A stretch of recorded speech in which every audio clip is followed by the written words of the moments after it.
નમસ્કાર, પ્રણામ, સ્વાગત છે મિત્રો તમારું આપણી સૌની યુટ્યુબ ચેનલમાં। મિત્રો, આપણી આજની કહાની એક સત્ય ઘટના પર આધારિત પારિવારિક કહાની છે અને દરેક લોકોએ ખૂબ જ સમજવા લાયક અને વિચારવા લાયક પ્રેરણાદાયક કહાની બનવાની છે।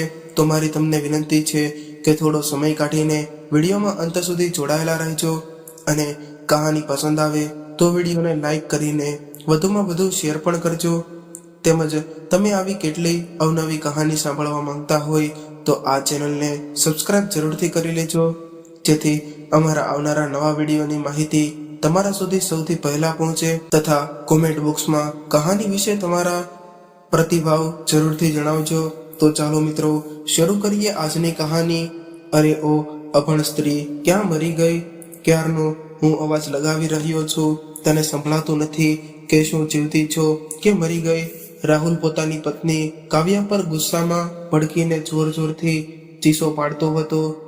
ત્યારે કાવ્યા વાસણ સાફ કરતી હતી। તેણે તેના પતિનો ઘમંડથી ભરેલો અવાજ સાંભળીને પોતાના હાથ ધોઈને સાડીના પલ્લુથી સાફ કરીને દોડીને તેની પાસે આવી અને ભયભીત થઈને બોલી, શું થઈ ગયું છે કે તમારે? મારો રૂમાલ ક્યાં છે? મેં વિચાર્યું હતું કે ભણેલી ગણેલી સ્ત્રી મારા ઘરમાં આવશે તો મારું ઘર સાચવી લેશે અને મારી સેવા કરશે, પરિવારના બધા માણસોને ખુશ રાખશે, પરંતુ તારી હરકતો તો એક અભણ સ્ત્રી જેવી જ છે અને આ મહારાણીના તો નખરા જ પૂરા નથી થતા। સવારથી તૈયાર થવામાંથી ટાઈમ જ નથી મળતો। જોતા તો એવું લાગે છે કોઈના લગ્નમાં જઈ રહી હોય। રાહુલની આવી વાત જ્યારે દિવ્યાએ સાંભળી તો તેને એવું લાગ્યું કે તેના શરીરમાં આગ લાગી ગઈ છે, પરંતુ સવારમાં તેની સાથે લડવું એ એને ગમ્યું નહીં।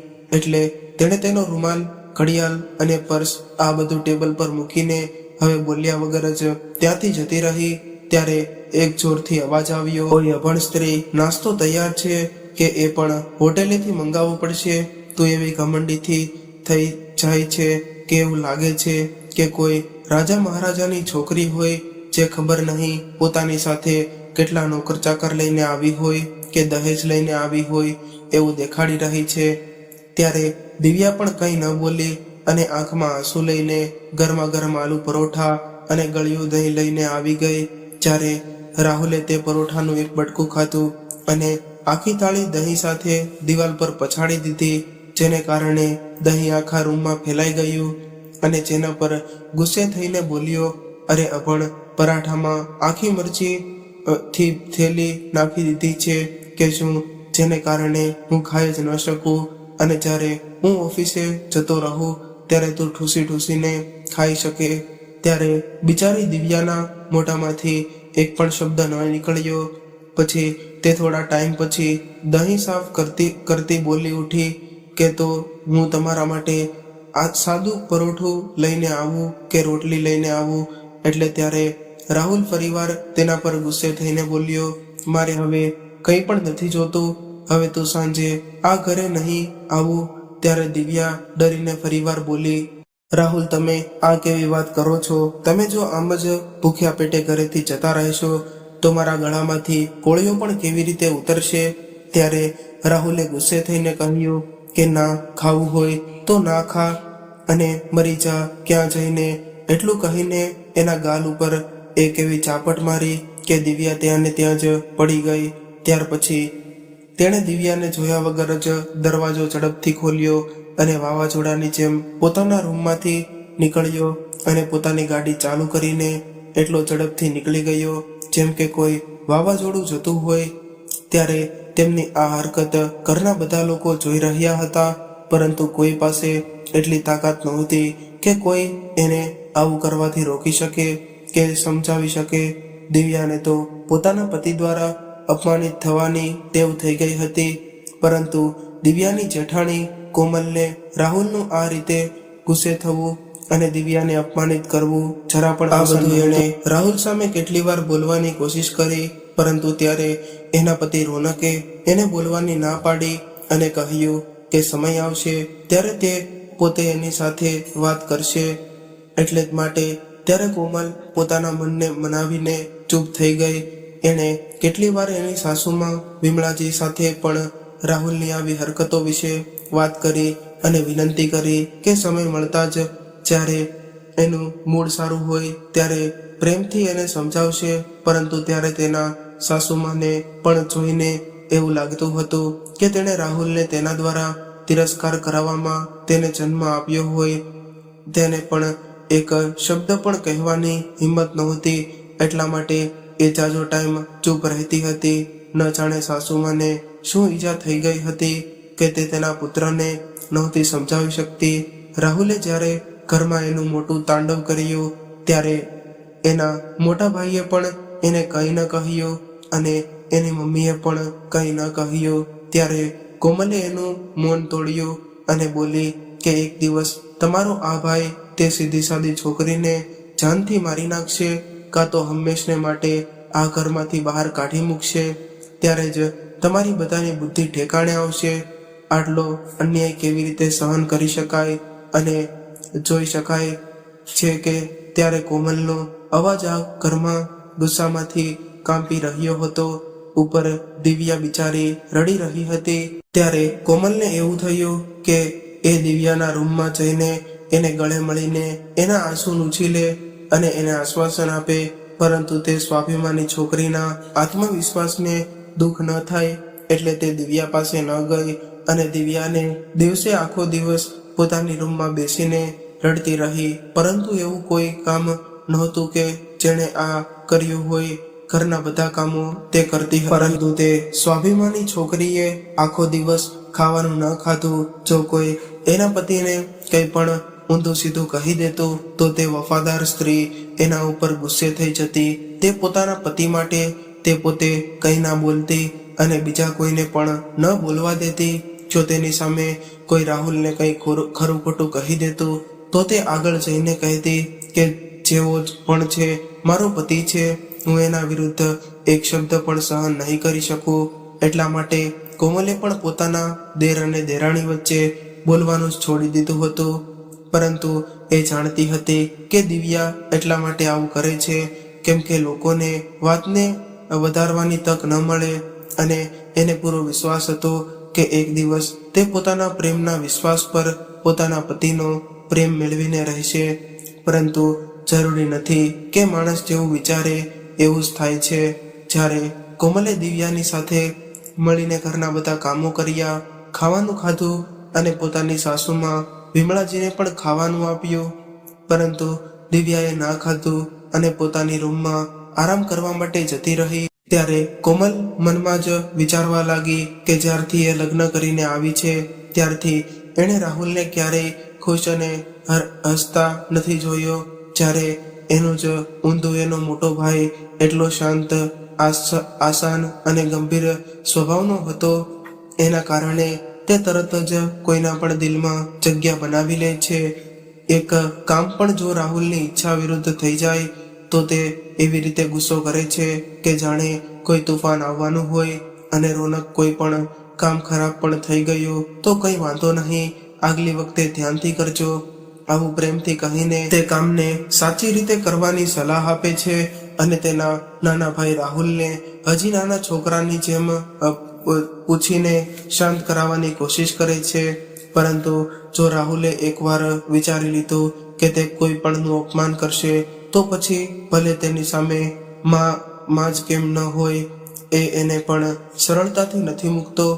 તેનાથી ડરીને સાસુમાં પણ પોતાની રૂમમાં સંતાઈ જાય છે અને મોટા ભાઈ પણ પોતાના માથે હાથ રાખીને બેસી રહે છે.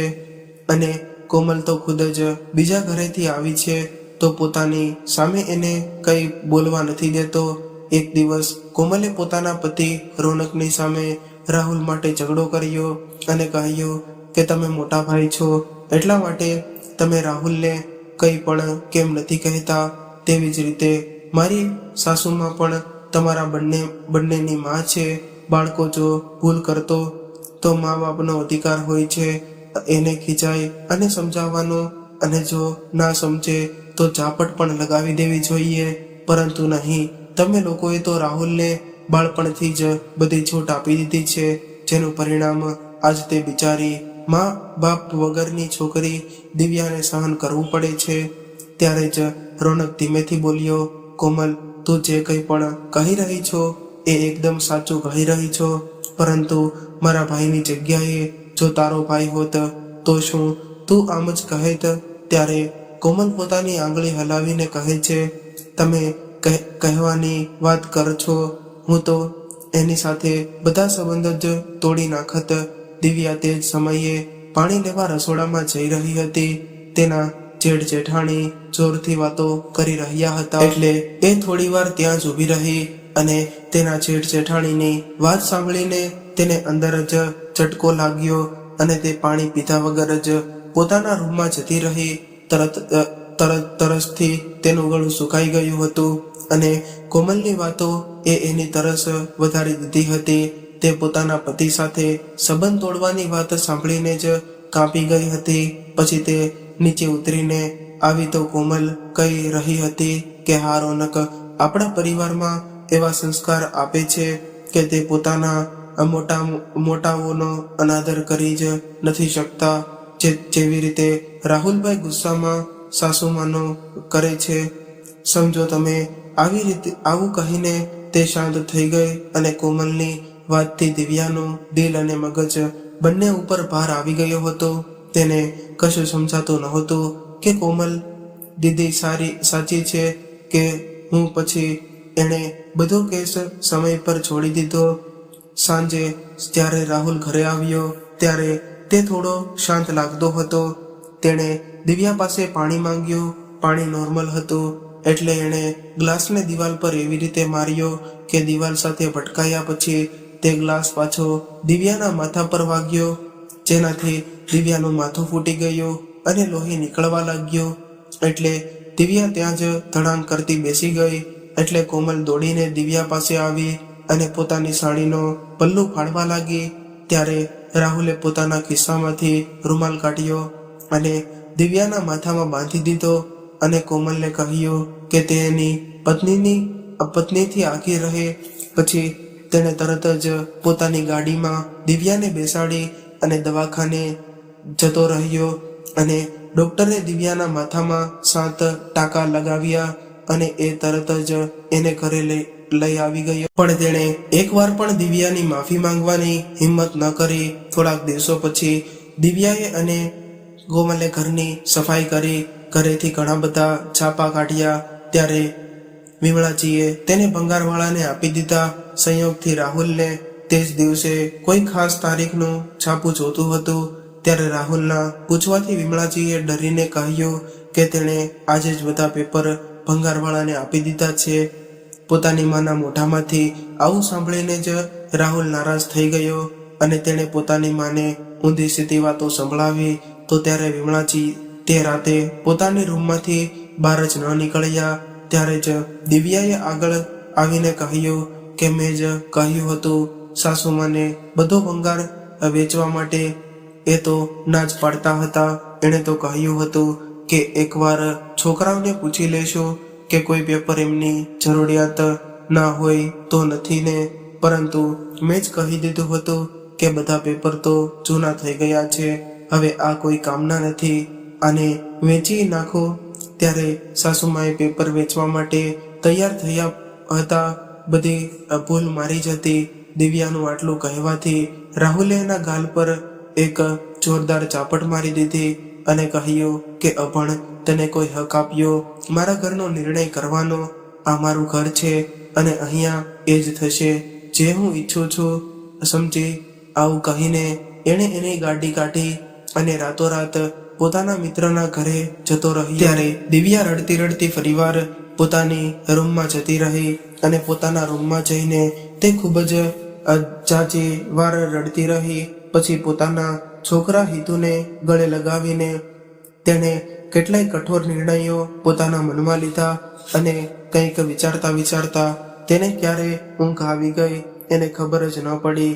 બીજા દિવસે સવારે જ્યારે રાહુલ આવ્યો અને એણે દિવ્યાને કહ્યું કે એના માટે જલ્દીથી નાસ્તો બનાવી દે, પરંતુ આજે દિવ્યાના મનમાં કંઈક અલગ જ ચાલતું હતું. એને ત્યારે રાહુલને કંઈ ના કીધું અને રસોડામાં જઈને નાસ્તો બનાવવાની જગ્યાએ ચા બનાવવા લાગી. અને એણે પહેલા ચા રાહુલને ન આપી અને પછી પોતાની સાસુમાં વિમળાજીને આપવા ગઈ, કેમ કે એને ખબર હતી કે પોતાની સાસુમાએ કાલે સાંજથી કંઈ ખાધું નથી. ત્યારે એને પોતાના સાસુમાને કહ્યું કે લ્યો ચા પી લ્યો. એનો અવાજ લગાવ્યો તો ત્યારે વિમળાજીએ કંઈ જવાબ ન આપ્યો. જ્યારે તે પોતાની પાસે જઈને જોવે છે તો વિમળાજી પોતાની પથારીમાંથી હજુ સુધી ઉઠ્યા જ નહોતા. એટલે એને હલાવીને જગાડ્યા, પણ ત્યારે વિમળાજીએ કોઈ પ્રતિસાદ ન આપ્યો. એટલે તે ડરી ગઈ અને જોરથી ચીસ પાડી.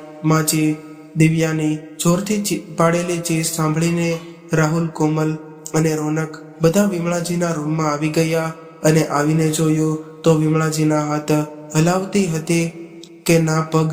ત્યારે રાહુલ અને રોનકે બંનેએ મોડું કર્યા વગર વિમળાજીને જલ્દીથી કારમાં બેસાડ્યા અને એને સાંભળવા માટે કોમલને સાથે જવા માટે કહી દીધું અને દિવ્યાને ઘરમાં તેના છોકરા હિતુ અને કોમલનો છોકરો પિન્ટુને સાચવવા માટે ઘરે જ રાખવા કહ્યું.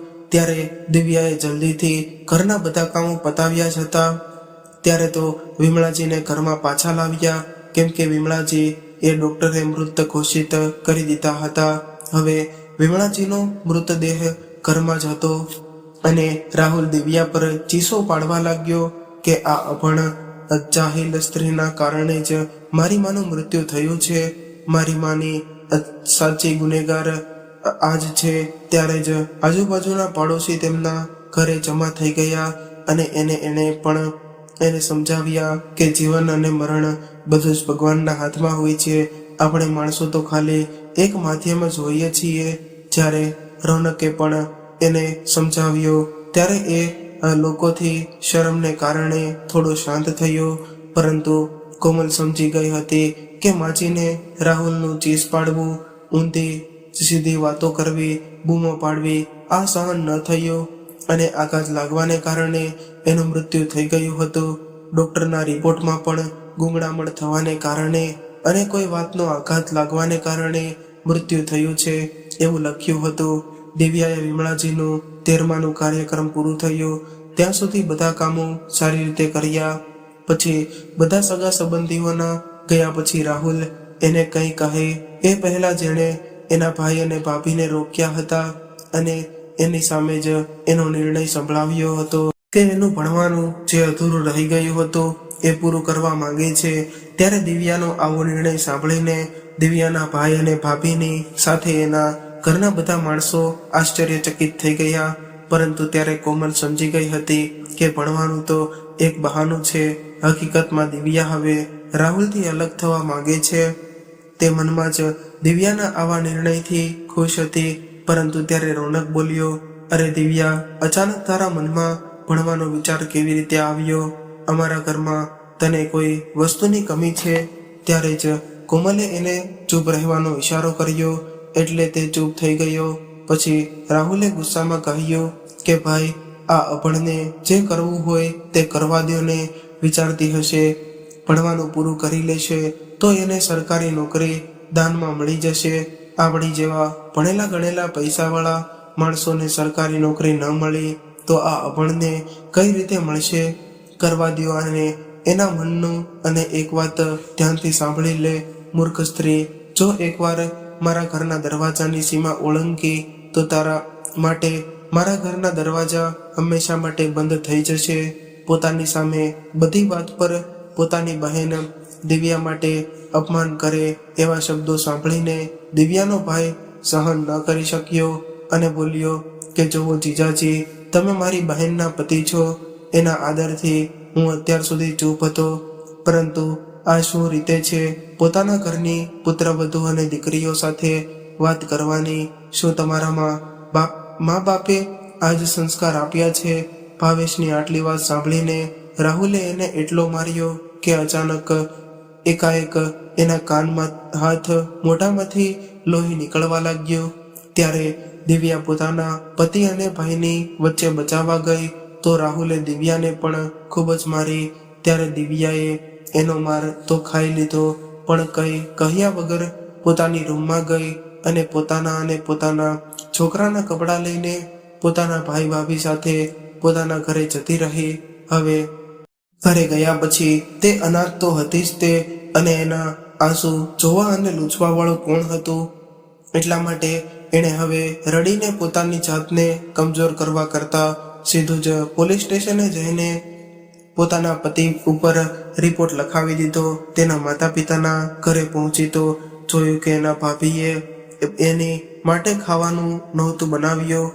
એની ફરિયાદ હતી કે તાસને કારણે જ મારા પતિને આટલો માર પડ્યો છે, તો આની ભરપાઈ પણ તારે જ કરવી પડશે. ત્યારે દિવ્યાએ પણ પોતાના મનમાં જ નિર્ણય કરી લીધો હતો કે જેવી રીતે સાસરે પતિ અજાણ્યો હતો, વાતો સંભળાવીને મારતો હતો, એવી જ રીતે માતા પિતાના ઘરે ભાભી અજાણી છે, આખી આ તો ખાલી આ વાતો જ સંભળાવે છે, મારતી તો નથી. જ્યાં સુધી તે સફળ ન થઈ જાય ત્યાં સુધી તે ભાભીની વાતો સાંભળી લેશે તો શું ફરક પડશે?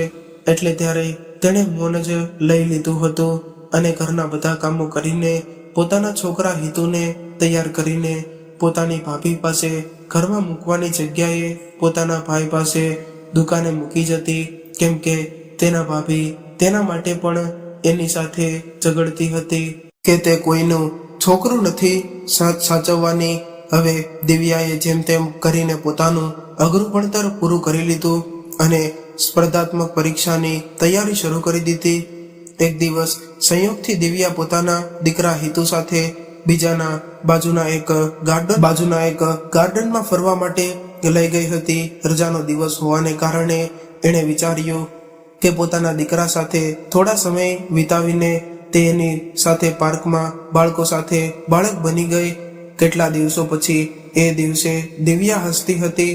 તેણે તે દિવસે પોતાના છોકરાને પરીઓવાળી કહાની પણ સંભળાવી. જ્યારે તેનો છોકરો હસતો ત્યારે તે ખૂબ જ ખુશ થઈ જતી. તે દિવસે તેની સાથે હિચકી બેડમિન્ટન રમી અને છેલ્લે હેતુ જ્યારે પોતાની માના ખોળામાં બેઠો ત્યારે એને આજુબાજુની વાતો કરતી અને હસતા હતા. અને ત્યારે ત્યાં પોતાની પત્ની અને પુત્રને એટલા ખુશ જોઈને તેને ખૂબ જ ગુસ્સો આવ્યો. તે ગુસ્સામાં તે પાર્કમાં ગયો જ્યાં બધી બાજુ હસી ખુશીનું વાતાવરણ હતું. ત્યાં તેણે ઝઘડીને વધુ વાતાવરણ અસ્તવ્યસ્ત કરી દીધું. છેલ્લે તે હિતુને પામવાના સફળ થઈ ગયો. બિચારી દિવ્યા ચીટરની જેમ જોઈ રહી ગઈ. પછી તે રડતી રડતી પોતાના ભાઈના ઘરે પહોંચી અને બધી વાત પોતાના ભાઈને કહી. ત્યારે તેના ભાઈએ કહ્યું કે મહારાણી કોઈ સાથે વાત કરવામાં મશગુલ હશે, બાળક ક્યાંક બહાર જતું રહ્યું હશે, તો એના પિતા હોવાને કારણે એને એની પણ પર દયા તો આવી જ ગઈ હોય, એટલે તેણે તેડી લીધો હશે. અને આ મહારાણી પોતાનું ભૂલ છુપાવવા માટે રડવાનું નાટક કરે છે. ત્યારે ભાવેશ મોટા અવાજે બોલ્યો, તું ત્યાં હતી કે મનમાં આવે તે કહેવા લાગી છે? જ્યારે મારી બહેન રડી રડીને કહે છે તો તને વિશ્વાસ નથી થતો? અને ત્યારે ભાવેશ દિવ્યાના માથા પર હાથ ફેરવીને કહે છે, બહેન તારી સાથે કોઈ હોય કે ન હોય એનાથી મને કોઈ ફરક નથી પડતો. એવી જ રીતે તને પણ કોઈ ફરક ના પડવો જોઈએ. હું હંમેશા તારી સાથે છું. હવે તારે કંઈ પણ વિચારવાની જરૂર નથી. તે પોતાનો છોકરો લઈ ગયો છે, લઈ જવા દે. તારે ખાલી તારા ભણવા પર ધ્યાન આપવાનું છે, બીજે ક્યાંય નહીં. આવું કહીને ભાવેશ ત્યાંથી ઊભો થઈને જતો રહ્યો અને પોતાની પત્નીને પણ સારી રીતે સમજાવી દીધી કે તે દિવ્યાને કંઈ પણ એવું ના કહે જેથી દિવ્યાને દુઃખ થાય, નહીંતર મારાથી ખરાબ કોઈ નહીં હોય. ત્યારે દિવ્યાની ભાભી હવે દિવ્યાથી મનમાં જ બળવા લાગી, પરંતુ પોતાના પતિ સામે એ દિવ્યાને કંઈ પણ ન કહી શકતી. હવે દિવ્યાએ પણ ભણવાને પોતાનું કર્મ માની લીધું હતું. જ્યારે એને પોતાના છોકરાની યાદ આવતી તો પોતાનું મોઢું સંતાડીને રડી લેતી. અને સામે હિતુ પણ નાની ઉંમરમાં પોતાનીમાંથી અલગ થવાને કારણે સરખી રીતે ખાવાનું પણ ખાતો ન હતો અને કોઈ સાથે વાત પણ નહોતો કરતો. એની આવી હાલત જોઈને કોમલને સહેજ પણ નહોતું ગમતું. એટલા માટે જ્યારે ઘરેથી બહાર જતા રહેતા ત્યારે તે દિવ્યા સાથે સંતાઈને વાતો કરવા લાગી અને જ્યારે વાત પૂરી થઈ જતી ત્યારે તે તેનો નંબર ડિલીટ કરી દેતી. એક દિવસ તેણે કહ્યું કે હેતુની તબિયત ખરાબ થઈ ગઈ છે અને એણે 2 દિવસથી કંઈ ખાધું પણ નથી અને તેનો પિતા પણ તેની તરફ ધ્યાન નથી આપતો. ત્યારે પોતાના છોકરા વિશે આવું સાંભળીને દિવ્યાનું દિલ દુખતું હતું. તેણે કોમલને વિનંતી કરી કે તે થોડીવાર માટે તેના છોકરા સાથે મળાવે. ત્યારે કોમલ પણ એક માં હતી એટલે તે પણ જલ્દી માની ગઈ અને પોતાના ઘરની પાસે દિવ્યાને બોલાવી લીધી. ત્યારે દિવ્યા પોતાના છોકરાને ગળે લગાવીને ખૂબ જ રડી, પરંતુ દિવ્યાની કિસ્મત ખરાબ હતી. તે દિવસે પણ રાહુલે દિવ્યાને હેતુ સાથે મળવા જોઈ લીધી. પછી શું તે દિવસે કોમલનો પણ વારો હતો તો પોતાના છોકરાને ઢસડીને પોતાની સાથે લઈ ગયો. ત્યાર પછી દિવ્યાને કેટલા દિવસ સુધી તે જ ચિત્ર પોતાની આંખો સામે વારંવાર દેખાતું હતું. તે પોતાના છોકરા માટે ચિંતિત થતી રહેતી, પણ 2 ગણા ઉત્સાહ સાથે ફરીવાર તે પોતાના અભ્યાસમાં ધ્યાન આપવા લાગી અને વિચારવા લાગી કે એક દિવસ તે ખૂબ જ મોટી સરકારી ઓફિસર બનશે અને બધા અધિકાર સાથે પોતાના છોકરાને પોતાની પાસે લઈ આવશે. પેલી બાજુ રાહુલે પોતાની ભાભી કોમલને ખૂબ જ અપશબ્દો કહ્યા. હવે તે તેના મોટા ભાઈ રોનકની ધીરજથી પણ બહાર થઈ ગયું હતું. એટલા માટે એણે નિર્ણય લીધો કે કંઈ બંને ભાઈઓને અલગ થવું જ સારું રહેશે. રાહુલે તરત જ કહી દીધું કે ઠીક છે, મને કોઈ ફરક નથી પડતો, અત્યારે જ અલગ થઈ જાઓ. હવે રાહુલ પોતાના છોકરા હિતુ સાથે ઘરના એક ખૂણામાં અને રોનક પોતાની પત્ની અને છોકરા સાથે બીજા ખૂણામાં રહેવા લાગ્યા. ત્યારે રાહુલે બંને વચ્ચે એટલી મોટી દિવાલ બનાવી દીધી હતી કે કોઈ પણ એકબીજાનું મોઢું ન જોઈ શકે. કોમલે આ વાત દિવ્યાને કહી દીધી. ત્યારે દિવ્યાને ખૂબ જ દુઃખ થયું કે એનું સંતાન તો હવે વધારે એકલું લાગતું હશે, પરંતુ તે કરી પણ શું શકતી. એણે હવે ખાલી એક જ ધ્યેય રાખ્યો હતો કે તે ખૂબ જ મોટી સરકારી ઓફિસર બનવું છે. હવે તેણે કોઈ પણ વિશે વિચાર્યા વિના ખાલી ભણવા પર પોતાનું ધ્યાન લગાવ્યું અને તે દિવસે પણ આવી જ ગયો કે જે દિવસે તેની આતુરતાથી રાહ જોઈ રહી હતી. પોતાના પતિ સાથે છૂટાછેડા થયા એના પૂરા 5 વર્ષ થઈ ગયા હતા. ત્યારે એની મહેનત સફળ થઈ અને તે પોતાના ક્ષેત્રની કલેક્ટર બની ગઈ. તે દિવસે તેના ભાઈ ભાવેશે આખા ગામને જમાડ્યા. ત્યારે ગામના માણસો તેને અભિનંદન આપવા લાગ્યા. પેલી બાજુ 5 વર્ષમાં રાહુલ પરિવાર વિના પોતાના નાના છોકરાની પરવરિશ કરતા કરતા વધારે ચીડાઈ ગયેલો હતો. એક દિવસ એના બોસે એને કઈ કામ કરવાનું કહી દીધું. એને રાહુલને જલ્દી ઘરે જવું હતું કેમ કે હિતુની તબિયત તે દિવસે સારી નહોતી. એટલા માટે તેણે પોતાના બોસને કહ્યું હતું કે તે કામ એ આગલા દિવસે કરી દેશે, પરંતુ તેનો બોસ પણ જિદ્દી હતો. તેણે કહ્યું કે કામચોર અહીંયા મફતના પગાર લે છે અને બેઠા બેઠા ખુરશી તોડે છે. મેં તને કામ ઉપર રાખ્યો છે, જ્યારે આજનું કામ કાલ ઉપર નહીં નાખવા દે તો તને પગાર કઈ વાતનો મળે છે. ત્યારે આટલું સાંભળીને રાહુલને ખૂબ જ ગુસ્સો આવ્યો. એટલે એણે પોતાના બોસને કોલર પકડી લીધી. એને એટલો માર્યો કે એના નાક કાન મોઢામાંથી લોહી નીકળવા લાગ્યું અને એને બચાવવા માટે જેટલા લોકો ગયા એને ઘાયલ કરી દીધા. પછી તેને રાહુલને તરત જ નોકરીમાંથી કાઢી નાખ્યો અને તે ગુસ્સામાં ઘરે આવ્યો. ત્યારે હિતુને ખૂબ જ તાવ આવી રહ્યો હતો એટલે તેણે પોતાના પપ્પા પાસે ગરમ પાણી માંગ્યું. ત્યારે રાહુલને ગુસ્સો ખૂબ જ આવી ગયો હતો, પરંતુ તે શું કરે, ચૂપચાપ રસોડામાં ગયો અને જેવો જ ગેસ ચાલુ કર્યો તો આગ લાગી ગઈ. એટલે તે દોડીને પોતાના બેડરૂમમાં આવ્યો અને હિતુને લઈને બહાર ભાગ્યો. એના ઘરમાં જે કંઈ પણ હતું તે બધું બળીને રાખ થઈ ગયું. હવે રાહુલ પાસે ના કોઈ ડોક્યુમેન્ટ વધ્યા હતા કે ના પૈસા વધ્યા હતા જેની તાકાત પર તે બીજે કોઈ નોકરી કરી શકે. જેને કારણે તે નિરાશ થવાના બદલે વધુ તામસી બનાવ્યું હતું. પરંતુ આનો કોઈ ઈલાજ નથી. આનો એક જ ઈલાજ છે રાહુલ પોતાની જાતને કંટ્રોલ કરે ત્યારે જ સંભવ છે. રાહુલની હકીકત સાંભળીને કોમલને અને રાહુલ પર દયા આવતી હતી. હવે રાહુલ શું કામ કરશે આ વિશે બંને પતિ પત્ની વિચારવા લાગ્યા. ત્યારે કોમલની બાજુમાં જે કામવાળી બાઈ આવતી એણે કીધું કે એના સસરા અચાનક મૃત્યુ પામવાને કારણે તે લોકો ગામડે જઈ રહ્યા છે. એના પતિનો ઠંડુ વેચવાનો વેપાર હતો. જો કોઈ ગ્રાહક મળી જાય તો તેને સસ્તા ભાવમાં પોતાનો બધો સામાન વેચીને તરત જ ગામડે જવા માંગે છે. એટલે ત્યારે કોમલે પોતાના પતિ રોનકને કહ્યું. ત્યારે એને પણ આ કામ સારું લાગ્યું. એટલે એણે વિચાર્યું કે રાહુલના બધા ડોક્યુમેન્ટ બળીને રાખ થઈ ગયા છે તો તે થોડા કામવાળા રાખીને તે જ કામને મોટી રીતે કરી શકે છે. એણે આ વાત જ્યારે રાહુલને કીધી તો એણે પણ વિચાર્યું કે ભાઈ આ વાત કહે છે તો સાચું જ કહેતા હશે, કેમ કે તે ખાલી પોતાની ભાઈની વાત માનતો હતો, તેની વાત પર તે ચીડાતો ન હતો. ત્યાર પછી તેણે ક્વોલિટીનો સ્ટોલ પેલી કામવાળી બાઈના પતિ પાસેથી ખરીદ્યો. હવે રાહુલ પાસે જેટલા છોકરા કામ કરવા આવતા એના તામસી સ્વભાવને કારણે ચાચા દિવસ નહોતા રહેતા. હવે મુશ્કેલમાં આવીને રાહુલે વિચાર્યું કે તે પોતે જ ક્વોલિટી વેચવાનું શરૂ કરી દે. જ્યારે એણે ક્વોલિટી વેચવાનું શરૂ કર્યું ત્યારે ખરેખર એને ખૂબ જ ફાયદો થયો. હવે તો રોજ રાહુલ જે ક્વોલિટીની સ્ટોલ લઈને ફરીથી ત્યાં જતો અને વેચતો. એણે જોયું કે સરકારી ઓફિસની આસપાસ માણસોની જાજી અવર જવર છે.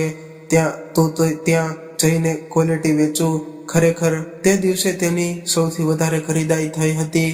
બીજા દિવસે ફરીવાર તે ત્યાં જ ગયો અને ક્વોલિટી વેચતા વેચતા તે બોલવા લાગ્યો કે આવો દીદી, આવો ભાઈજી, આવો મેડમ, આવો સર, મૈસૂરની તાજી માજી સ્વાદથી ભરપૂર, તબિયત સારી કરવા વાળી, મગજને ઠંડા કરવા વાળી ક્વોલિટી ખાઓ અને દિલ ખુશ કરી જાઓ. જેને ખાવી હોય એ એની પાસે આવતા અને ક્વોલિટી ખાતા. જેને ન ખાવી હોય તે તેને ઇગ્નોર કરીને જતા રહેતા. પરંતુ તે દિવસે ખૂબ જ ગરમી હતી અને દિવ્યાની તબિયત પણ સારી નહોતી. એટલે એણે પોતાની ઓફિસેથી રજા લીધી અને પોતાના ઘરે જવા માટે નીકળી ગઈ. જેવી જ તે પોતાના ઓફિસની બહાર નીકળી ત્યારે રાહુલ પોતાના બંને હાથમાં ક્વોલિટી લઈને દોડ્યો અને બોલ્યો, અરે મેડમજી, એકવાર તો મારા હાથની ક્વોલિટી ખાઈને તો જોવો, તમારું આરોગ્ય સારું થઈ જશે. દિવ્યાએ જેવું જ એની બાજુ ફરીને જોયું તે જોતી જ રહી ગઈ. ત્યારે એને પોતાની આંખો પર વિશ્વાસ ન આવ્યો. એણે એકવાર ફરી એની આંખો તરફ સાફ કરીને જોયું કે તેણે જેને જોયો તે રાહુલ જ છે કે કોઈ બીજો. ત્યારે તે જ હાલ રાહુલનો પણ હતો. તે પણ દિવ્યાને જોઈને ત્યાં જ ભૂતની જેમ ઊભો રહી ગયો. તેનું મોઢું ખુલ્લું જ રહી ગયું. એના હાથમાં જે ક્વોલિટી હતી તે પીગળીને ટપ જમીન ઉપર પડવા લાગી. પરંતુ એને ખબર જ ન પડી કે એ ક્વોલિટી ને તે મેડમને આપે કે પાછા પોતાની સ્ટોલ પર જાય. ત્યારે જ દિવ્યાનું પીએ એની પાસે દોડીને આવ્યો અને બોલ્યો કે મેડમજી, તમે એક ફાઇલ ઉતાવળમાં ટેબલની નીચે જ પડી ગઈ હતી, ચાવી આપો તિજોરીની, હું એમાં પાછી મૂકી દઉં છું. ત્યારે બંનેનું લીન તૂટ્યો. એને ચાવી આપી. ત્યારે રાહુલ બોલ્યો, દિવ્યા, તું અહીંયા આ બધું શું છે? તું અહીંયા કઈ પોસ્ટમાં છે? એ જેવા છોકરો તને મેડમ કહીને ગયો. ત્યારે દિવ્યા બોલી કે રાહુલજી, હું તો તે પણ અભણ સ્ત્રી છું. ના જાણે આ મૂર્ખ માણસ મને મેડમ કહીને કેમ બોલાવે છે. તમે તો ખૂબ જ પૈસાવાળા હતા તો આ 10 રૂપિયાની ક્વોલિટી લઈને લોકોની પાસે દોડીને લોકો પાસે વિનંતી કરીને કેમ વેચો છો? હા, હવે સમજી, તમારા લાડકા દીકરાએ કઈ ડિમાન્ડ તો નથી કરીને રમકડા કે ખાવા પીવાની વસ્તુને જેને તમે પૂરી નથી કરી શકતા અને તેને પૂરી કરવા માટે આ બધું. એટલામાં જ દિવ્યાનો પીએ ત્યાં આવે છે અને બોલે છે કે મેડમજી, આ મહાશય પાસે ક્વોલિટી ખાઈને જુઓ, તે ખૂબ જ ટેસ્ટી હોય છે. ત્યારે દિવ્યાએ હસીને કહ્યું કે નહીં દિલીપ, મને કોઈ પણ અજનબી પાસેથી કોઈ પણ ખાવા પીવાનું મન નથી કરતું અને તું પણ ક્યારેય ન ખાતો. અને આપણા બધા સ્ટાફને કહી દેજે કે અજનબીના હાથથી એમ પણ કઈ લઈને ન ખાવું જોઈએ. પોતાની સુરક્ષા પોતાના હાથમાં હોવી જોઈએ. મેં સાચું કીધું ને દિલીપ? હા મેડમજી, તમે ખરેખર સાચું કીધું. દિલીપ હા કહીને ત્યાંથી જતો રહ્યો. રાહુલ તે દિવસે દિવ્યા ઉપર ગુસ્સે થવા માંગતો હતો, પરંતુ એ એની પર ગુસ્સે ન થઈ શક્યો. એ એની સાથે વાત કરવા માંગતો હતો, પરંતુ એણે એની ગાડી લીધી અને એની પાસે જેવી રીતે ચલાવી જેમ તુફાન આવ્યું હોય. જેવી રીતે રાહુલ પહેલા દિવ્યા સાથે કરતો હતો, ત્યારે દિવ્યાનું એવી રીતે ગાડી ચલાવવાનું રાહુલને પોતાના ભૂતકાળની યાદો અપાવી. ત્યારે તેને એ એક એક કરીને બધી વાતો યાદ આવવા લાગી કે તે દિવ્યા સાથે કેવો દુરુપયોગ કર્યો હતો. તે નિર્દોષને કેટલી વાતો સંભળાવતો હતો, પરંતુ તે અનાથ સંબંધ બચાવવા મારી બધી વાતો બધું જ સહન કરી લેતી હતી. તેણે બીજા દિવસે ફરી પોતાની સ્ટોલ ત્યાં જઈને લગાવી. તે દિવસે તેનું ધ્યાન ક્વોલિટી વેચવામાં ઓછું અને દિવ્યાની રાહ જોવામાં ઝાઝું હતું. પરંતુ બીજે દિવસે દિવ્યા ઓફિસ આવી જ નહીં. એણે એ દિવસે ગ્રાહકો સાથે સારી રીતે વાત પણ ન કરી, એટલે ધીરે ધીરે એની પાસે ગ્રાહકો આવવાના ઓછા થઈ ગયા. આ બાજુ દિવ્યા 2-4 દિવસથી કામ ઓનલાઈન કરતી હતી અને વધુ સમય કોર્ટમાં આપવા લાગી હતી, જેથી તે તેના પોતાના છોકરાની કસ્ટડી પોતે લઈ શકે. કેમ કે રાહુલે દિવ્યાને આર્થિક રૂપે નબળી કહીને હિતુને પોતાની પાસે રાખવાની અનુમતિ કોર્ટ પાસે માંગી હતી. હવે દિવ્યા રાહુલથી વધારે મજબૂત હતી, એટલે હવે તે પોતાના દીકરા હિતુને ખુશી ખુશી પોતાની પાસે રાખવા માંગતી હતી. દિવ્યાએ થોડા દિવસો પછી રાહુલ પાસે નોટિસ મોકલી કે તે હિતુને પોતાની પાસે રાખવા માંગે છે.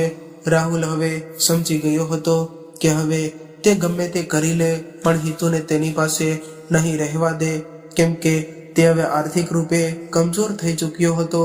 હવે તો તે 2 સમયનું ખાવાનું પણ સારી રીતે નહોતો આપી શકતો, તો આવી પરવરિશ અને સારી જિંદગી કેવી રીતે આપતો? એટલે ત્યારે તેને કોર્ટનો નિર્ણય માનવો પડ્યો અને હવે એના જીવવાનો એકમાત્ર સહારો એનો છોકરો હતો, તે પણ છીનવાઈ ગયો હતો. હવે એની પાસે અફસોસ સિવાય કંઈ પણ ન વધ્યું. દિવ્યાનો છોકરો હિતુએ એની મા પાસે જઈને ખૂબ જ ખુશ હતો. એણે એના પિતાએ કરેલા એક અત્યાચાર એને પોતાની મા દિવ્યાને કહ્યા. ત્યારે દિવ્યાનું મન તો કરતું હતું કે અત્યારે જઈને રાહુલ પાસે પોતાના દીકરા પર કરેલા એક અત્યાચારનો હિસાબ લઈ લે, પરંતુ એણે કહ્યું કે બેટા, કોઈ પણ મા બાપ પોતાના દીકરા માટે અહિત ના ઈચ્છે. આવું બાપ પોતાના છોકરા માટે અહિત ના ઈચ્છે. આવું કરવા પાછળ તારા પપ્પાનો કોઈ સાચો વિચાર હશે, જેનાથી તે પોતાના પપ્પાની સાથે નફરત ન કરે. પણ હિતુ હવે એટલો તો સમજવા લાયક થઈ ગયો હતો કે કોણ સાચું છે અને કોણ ખોટું. એની મા એના પપ્પા વિશે એટલી સારી વાતો કરતી હતી અને એ જ પપ્પા એની મમ્મી સામે આગ લગાવતા હતા. તે સમજી ગયો હતો કે તેની મા કેટલી સારી છે. એની નજરમાં એની માની ઇજ્જત વધુ વધી ગઈ અને પેલી બાજુ રાહુલ એકલો થઈ ગયો હતો. હિતુના ગયા પછી તે સંપૂર્ણ રીતે તૂટી ગયો હતો. એની આંખોની સામે એના બાળપણથી લઈને બધા દ્રશ્યો પિક્ચરની જેમ ચાલવા લાગ્યા હતા. તેને યાદ આવ્યું તેણે જાંબુડાના ઝાડ પર ચડવાનું એના મમ્મીએ તો નહોતું કીધું, તો પણ એના પડવામાં તેની જવાબદારી કેવી રીતે થઈ? ભાઈ પણ એની જ સાથે હતા ને તો ના પડ્યા, અને ભાઈના કહેવું પણ એણે ન માન્યું અને પોતાનો હુકુમ ચલાવ્યો અને તે ઝાડ પર ચડ્યો. દિવ્યા બિચારી જે દિવસથી આ ઘરમાં પગ મૂક્યો હતો તે દિવસથી અમારા સંબંધને બચાવવાની કોશિશ કરતી હતી, પરંતુ મેં એના ઉપર પણ મારો હુકુમ ચલાવ્યો અને એને ઘરની બહાર કરવા મજબૂર કરી દીધી. પોતાની માની મૃત્યુનો જવાબદાર પણ તે પોતાને માનવા લાગ્યો અને એકવાર દિવ્યાની માફી માંગવા ગયો ત્યારે દિવ્યાએ કહ્યું કે મને કોઈની માફી નથી જોતી કે ના કોઈનો સાથ. આવું કહીને દિવ્યા ઓફિસ જતી રહી. ત્યારે તેણે હિતુ સામે માફી માંગી તો એણે કહ્યું કે મારી માં જેમ કહેશે તેમ હું કરીશ. પરંતુ જ્યારે કોમલ અને રોનકે રાહુલની બધી હકીકત દિવ્યાને કહી ત્યારે તે તેને એક તક આપવા તૈયાર થઈ ગઈ, પરંતુ એક શરત ઉપર કે પોતાના ગુસ્સાને કાબૂમાં રાખતા શીખશે, નહીતર અમે બંને માં દીકરો એક સાથે ખૂબ જ ખુશ છીએ. ત્યારે રાહુલે કહ્યું કે દિવ્યા, મને તારી બધી શરત સ્વીકાર છે, પરંતુ હું હવે મારી પત્ની અને છોકરા વગર નહીં રહી શકું. ત્યારે દિવ્યાની ભાભીએ વિચાર્યું કે વહેતી ગંગામાં હું પણ હાથ ધોઈ લઉં. એને પણ રાહુલની સાથે દિવ્યાની માફી માંગી કે મને પણ માફ કરી દે દિવ્યા, તું દિલ ખૂબ મોટી છો. એણે કીધું કંઈ વાંધો નહીં ભાભી, જ્યારે માણસનો ખરાબ સમય ચાલે ત્યારે બધા જેને ધિક્કારે છે, જેવો સમય બદલાઈ ગયો તો માણસોના વિચાર પણ બદલાઈ જાય છે. હવે વાંધો નહીં, મેં તમારું મીઠું ખાધું છે તો હું તમને માફ કરી શકું છું. પોતાના ભાઈના માટે દિવ્યાની ભાભીને ખૂબ જ શરમ આવી. આજે દિવ્યાને ખરેખર એનો સ્વર્ગીય પરિવાર મળ્યો અને એના સંઘર્ષ અને સત્યની જીત થઈ ગઈ. તો મિત્રો, આ કહાની તમને કેવી લાગી કોમેન્ટ કરીને જરૂરથી જણાવજો, અને કહાની પસંદ આવી હોય તો વિડીયોને લાઈક કરીને તમારા મિત્રો સગા સંબંધીઓ સાથે શેર કરજો. અને તમે અમારી આ ચેનલમાં નવા આવ્યા હોય તો ચેનલને સબસ્ક્રાઇબ પણ જરૂરથી કરી લેજો, જેથી અમારા આવનારા નવા વિડીયોની માહિતી તમારા સુધી સૌથી પહેલા પહોંચે. તો ચાલો મિત્રો, હવે ફરી મળીશું.